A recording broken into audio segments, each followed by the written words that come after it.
В общем, проблема. Все, сломался чемодан, где колесо.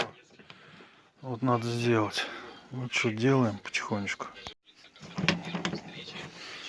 Ну, к сожалению, незаметно не получается. Вот все равно будут такие швы.